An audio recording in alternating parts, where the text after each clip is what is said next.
자, 그러면 이제 요번에 살펴볼 것은 이제 화폐 개혁과 관련돼요. 메가다 화폐 개혁 관련된 문제인데요. 자, 그러면 한번 볼게요.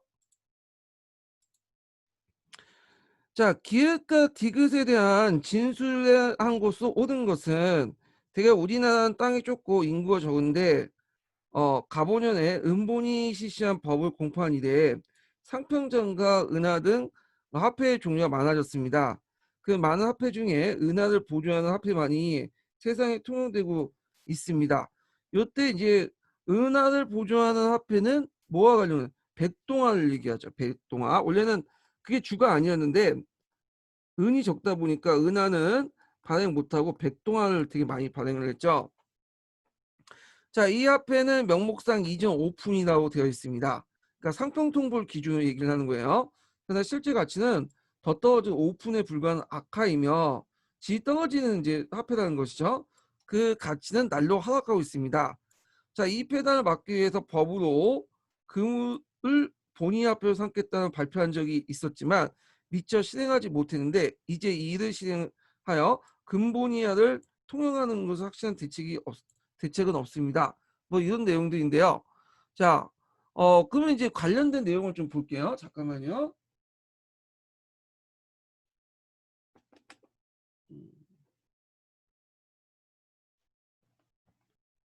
이걸 먼저 꺼냈어야 되는데, 예. 자, 여기 보면 이제 그 기획에는 은본위하의 보조화폐로 백동화를 발행할 수 있는 내용이 포함되어 있다. 이게 못하네요. 예.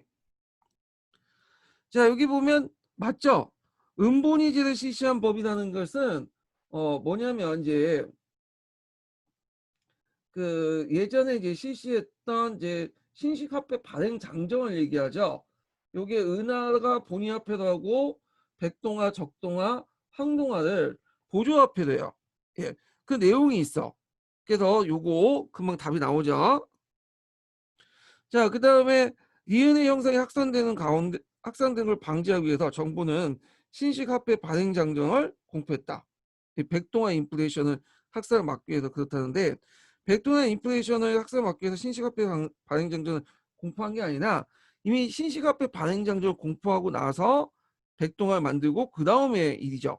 그러니까 이제 틀렸고 그 다음에 니은의 형상, 백동화 인플레이션 형상이죠. 자, 개항장에서 일본 화폐를 유통할 수 있게 한 조약을 체결 계기로 나타난 재정정리 사업이 심화되었다. 재정정리 사업은 뭐냐면 메가다의 화폐 개혁을 얘기하는 거예요.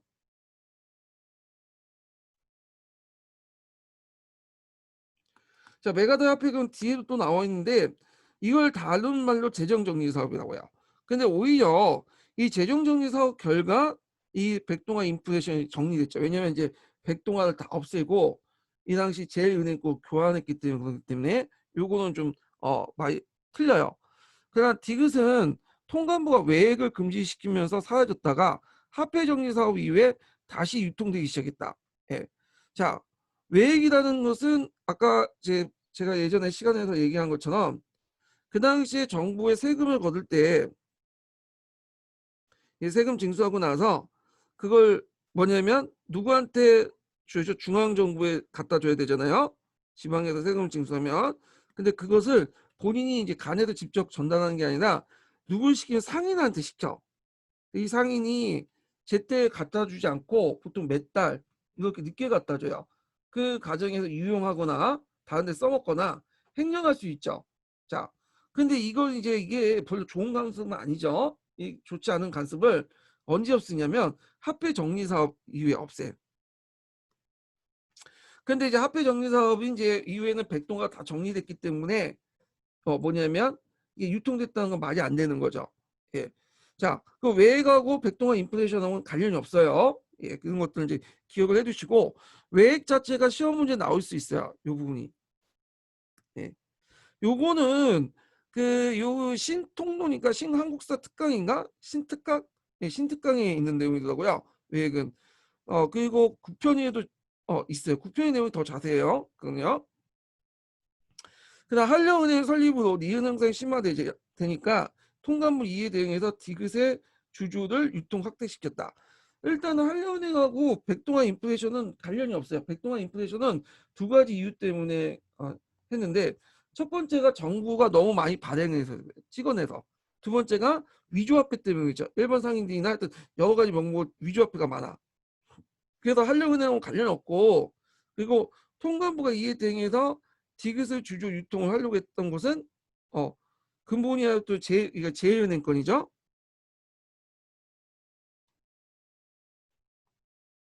이건 반은 맞고 반은 틀려요. 왜냐면 백동아 인플레이션을 막는 것은 부차적인 거고, 주 목적은 이제 뭐냐, 우리나라를 금융에 지배하기 위해서 제일은행권을 뭐냐 발행을 해가지고 널리 보호시킬 목적이에요. 그래서 아예 틀리다고 볼 수는 없지만 그것도 맞다고 볼 수는 없어, 또 완전하게. 그래서 일단은 앞부분 한려은행은 상관없으니까 틀리죠. 답이 1번이 금방 나오죠. 예. 자, 그다음 뒤에 넘어가서요. 자, 3번을 볼게요. 3번. 자, 이거는 이제 그 구한말 부분부터 해갖고 그 다음에 요 뒤에 일제시대 관련된 내용이 같이 있는데, 혼합헌 문제가 19년도에도 나와서 찬양인가요? 찬양하고 그 다음에 일제시대 때 신간의 자매단체 있죠? 이름을 잠깐 까먹었는데 그 단체하고 같이 나왔어. 예, 그래갖고 요건 일제시대 때 한번 근우하고 같이 나왔죠. 이건 일제시대 때 이제 살펴볼 거고, 요거는 한번 문제 볼게요. 자, 이건 일제시대 문제하고 그 당시 이제 1910년대 정치하고 같이 나오죠. 다음은 대한제국 이후에 그 일본의 경제 침탈과 관련된 글이다. 기획의 내용을 두 가지 서술로 해보고 니은의 명칭을 쓰시오. 디귿을 확보하기 위해 일제가 시행한 정책 한 가지를 서술하시오. 자, 일제는 너일 전쟁 이후에 한국 경제를 본격적으로 식민지 지배를 적합한 구조로 재편하기 시작했다. 재정공으로 부인한 메가다는 1905년에 한국의 화폐 금융 체계를 식민지화하는 이들 착수하여 화폐 정리 사업을 실시하죠. 예. 그럼 화폐 정리 사업의 내용은 그냥 교과서에 있는 내용들 외워 쓰시면 될 것 같아요. 예, 예를 들어 뭐 근본이제를 실시했다. 백동아와 역전을 정리해서 일본 제일은행으로 본위화폐로 삼았고, 그 다음에 부동가 교환이었고요. 소액 교환을 거부하고 거액 교환만 인정해서 그 중소상인이 타격을 입었고요. 교환 기간이 3일에서 7일, 홍보 기간이 짧았다는 거. 예. 그리고 백동학을 을 병원 나눠서 갑은 1대1로 교환해주고 은행 반값으로, 그 다음에 경종을 무화시켰다. 그 외액을 근절시켰다. 뭐 이런 내용을 쓰시면 되겠죠. 그 다음에 여기 1906년에 농공은행이 설립되고, 통감부 시기니까 이제 거의 대부분 일제가 한 거예요. 중소농민들의 금융 지원을 연구고, 1907년에 각 지방에 뭐가 설립됐냐면 이게 금융조합이에요.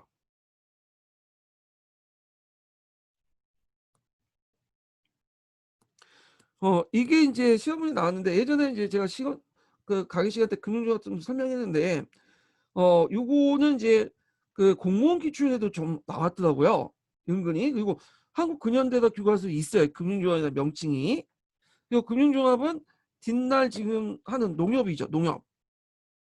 농협의 전신이에요. 그래서 금융조합이 농협의 전신이죠. 자, 그 다음에 나를 볼게요.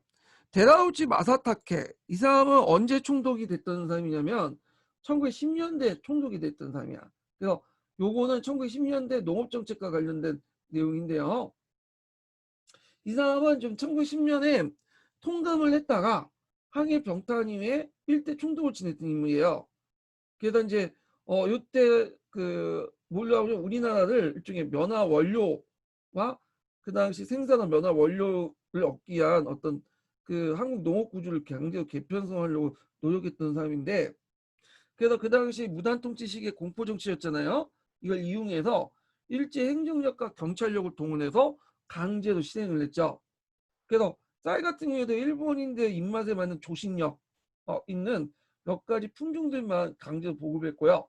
그래서 이걸 보급하기 위해서 그 당시 순사들이 돌아다니면서 연석이와 함께 돌아다니며 마을 씻고 다니고, 그 다음에 그 농민들에게 새로운 품종들을 강요를 했어. 그리고 그 당시 일본이 주요 생산품이 뭐냐면 생사야, 생사. 누에코치에서 나온 거 있죠? 그 신을 생사라고 하는데 이걸 가지고 이제 나중에 비단도 만들고 그래요. 이 생사를 미국이나 유럽에 이제 수출을 했거든요. 예. 그래갖고 이제 이런 생사도 이제 강요하고 그다음 모카도 생산했어. 모카인데 이것도 이제 미국산 육지면을 도입해갖고 강제로 이제 뭐냐면 하게 되죠. 그래서 육지면을 보급하기 위해서 각 지역별 면작 조합을 만들어가지고 여기 농민들 강제로 가입시켜요. 그리고 산출된 육지면들을 공판 조직을 통해 헐값으로 뭐냐면 사서 그 당시 일본의 방지업자나 이런 사람들 넘겨요. 그래서 이런 것들 이제 했다.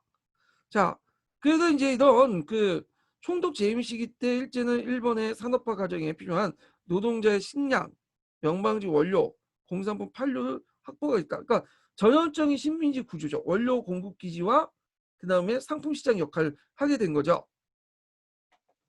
특히 일본의 공업 발전을 위해서 원료 생산을 했다. 그 대표적인 게 육지면과 그 다음에 이제 그 생사 이런 누에꽃이 있죠. 예, 양잠이라고 하죠. 이걸 강요했어. 자, 그러면 내용을 볼게요. 자, 니은의 명칭 썼고 디귿의 정책. 자, 디귿 확보하기 위해 일제가 시행한 정책 한 가지 쓰시오. 요거죠.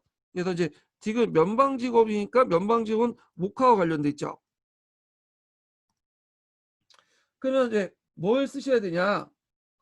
자, 그 미국산 육지면을 강제로 재배했다. 뭐 육지면.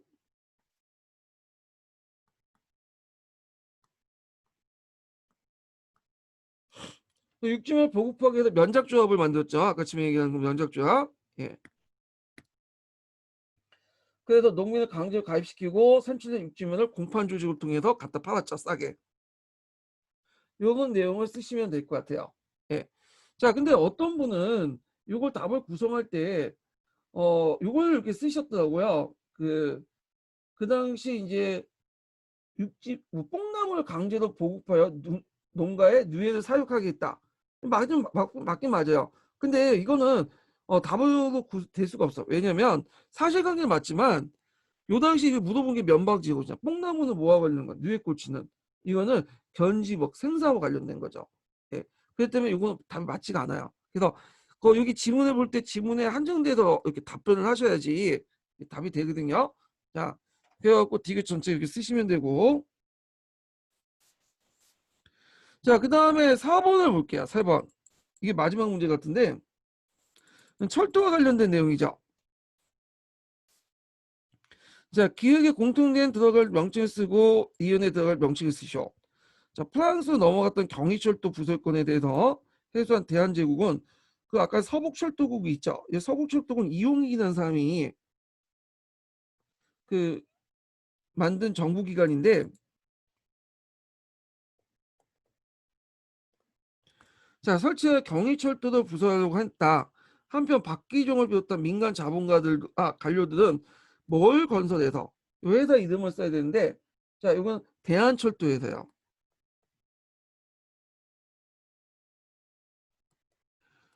어. 요 대한철도에서는 예전에 그 한국사 능력검증 시험이 나왔어요. 제가 공 강의 때 그거 같이 풀어봤죠. 예, 설명을 다 해놨죠, 제가. 자, 대한제국 정부는 부설권을 외국에 매도하지 않는다는 조건을 붙여 부설 허가했다. 대한 그 철도회사에. 그래서 대한철도회사는 노동자와 기술자를 고용하여 기재 일체를 주문하여 먼저 이제 서울과 의주 간에 이제 첫 사업으로서 서울과 개성간을 이제 했어. 그래서 개성공 가성 간의 공사를 착수했다. 이미 경부철도와 경인철도의 부속권을 얻어낸 일본은 한반도의 남북을 강통하는 주요 간선철도를 모두 장악하기 위해서 경의철도 부설권을 빼앗고자 했다. 일단 서울과 개성 간의 공사는 방해로 중단시켰던 일본은 그때 너일 전쟁이 있었죠. 너일 전쟁이 도발해 대한제국과 뭘 얻게 체결하죠? 한일 의정서를 체결하죠. 양해해줘서 뒤에 좀 얘기할 텐데 요 내용이 이제 주요 내용이 뭐냐면 일본이 필요한 그 당시 그 군사 시설 있죠. 그걸 용지 같은 거를 뭐냐 일본이 요구하면 무단으로 점유할 수 있다. 뭐 이런 내용이야. 그 나중에 항우리 개간권 운동도 항우리 개간권 그 요구할 때도 그런 측면에서 요구를 했던 거고요. 군사기지도 이제 그것 때문에 한 거고, 뭐 철도도 그런 식으로 해갖고 놓게 된 거죠. 자, 이후 일본은 이들 근거에서 이제 대한시설 강령을 내죠. 그래서 이건 일본 내각에서 이제 요 한일 의정서를 바탕으로 해서 뭐냐면 전신 전하 뭐 철도 도로망을 장악하기 위해서 그 했던 이제 세목 지침들이 있네. 이걸 통해 경의철도 군사상 필요를 밝히고 부설권을 강화했다. 예. 그래서 이제 요 내용이에요. 그러면 니은은 이제 한일 의정서 이렇게 쓰시면 돼요. 제가 요 관련된 자세한 기출 문제는 기출 문제 분석편에 적어놨으니까 좀 기억을 해주시고, 그 관련돼서 이제 쭉 나왔으니까 이제 한번 봐주세요. 자세한 설명은 제가 강의 시간 때 했어요. 강의 시간 때. 자, 이렇게 해서 이제 구한말 기출을 이렇게 다 풀어봤고요. 제가 구한말 기출 또 따로 했던 게 뭐냐면 이제 편의도 있고 진행하는 데 편의도 있고, 요걸 따로 내서 이제 기출문제 분석반에 올리려고 또 하거든요. 왜냐면 같이 섞다 보면 이게 따로 떼가지고 편집하기 어려우니까, 그래서 요 편만 따로 떼가지고 기출문제 분석 그 강의실 쪽으로 해갖고 이렇게 올리려고요. 그래서 이제 했거든요. 그래서 일제시대도 이렇게 따로 편집해가지고 따로 시간을 내서 하고 그렇게 할 거야. 내용 강의 끝난 다음에 이렇게 진행이 되고요. 자, 그래서 넘어가기 전에 일제시대 넘어가기 전에 음, 서포트지 인증번호 좀 알려드릴게요. 서포트지 인증번호 두 번째죠. 13번이에요. 13번. 적으셨죠? 네. 잠시 끊고 곧바로 이제 일제시대 넘어가겠습니다.